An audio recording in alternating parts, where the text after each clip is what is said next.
शामली जनपद के थाना चिंगाना क्षेत्र के ग्राम मंगलौरा में हुई हत्या में मामले में वांछित 25,000 रुपए के इनामी अभियुक्त को पुलिस ने मुठभेड़ के दौरान गिरफ्तार कर लिया। पुलिस के अनुसार अभियुक्त को पकड़ने के प्रयास में आत्मरक्षार्थ की गई फायरिंग में वह घायल हो गया।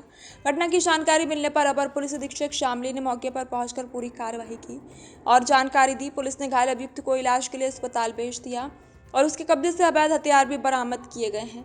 वही बताया गया है कि अभियुक्त कुछ दिन पहले हुई गोलीकांड की घटना में वांछित था। पुलिस आगे की कार्रवाई में जुटी है और मामले की विस्तृत जांच जारी है।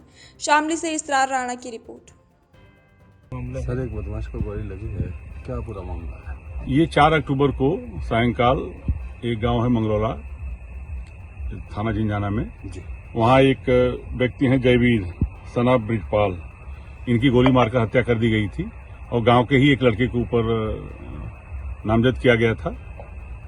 उसका नाम था राहुल उर्फ छोटा सन ऑफ सत्यवान। ये उसी गांव का रहने वाला था।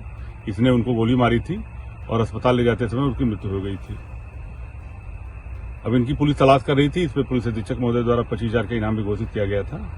अब टीम को ये जानकारी प्राप्त हुई कि ये सिंगेरा गांव है, इसके सामने का ये जंगल है। जानकारी प्राप्त हुई कि ये सिंगेरा गांव आने वाला है, जिस पर इसकी गाड़ाबंदी जब की गई थी।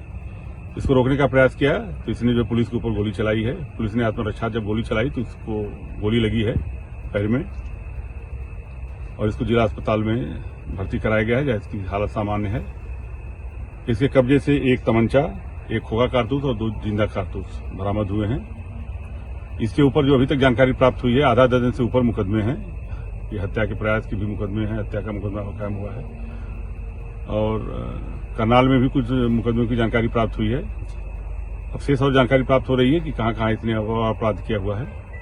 इसको गिरफ्तार कर माननीय न्यायालय भेजा जाएगा। सर, ये बताया गया था कि इसके पिता की हत्या भी इस आरोपी ने की थी। जो बिल्कुल जो मृतक था वो करीब 15 साल पूर्व उसके पिता की हत्या किया था, जिस पर 3-4 साल पहले वो छूट के आया था।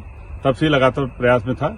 ये भी जानकारी प्राप्त हुई थी, इसे जो पूछताछ में जानकारी प्राप्त हुई है कि वो इंतजार कर रहा था कि उसकी सिस्टर की शादी हो जाए। 2 साल पहले उसकी सिस्टर की शादी हो गई तो अभी उसकी फिराक में था, लगातार लगा हुआ था। अब जैसे मौका मिला उसने गोली मार दी, जिनकी उनकी मृत्यु हो गई। गांव की क्या स्थिति है? मंगलौर की सामान्य है? बिल्कुल सामान्य है। ये भी सही अपराधी हैं और चूंकि एक ही गांव में थे, दुश्मनी थी, लेकिन घटना सामान्य है। हमारी फोर्स लगी हुई है, किसी तरह की कोई विरोध में कोई बात नहीं। ठीक है, थैंक यू।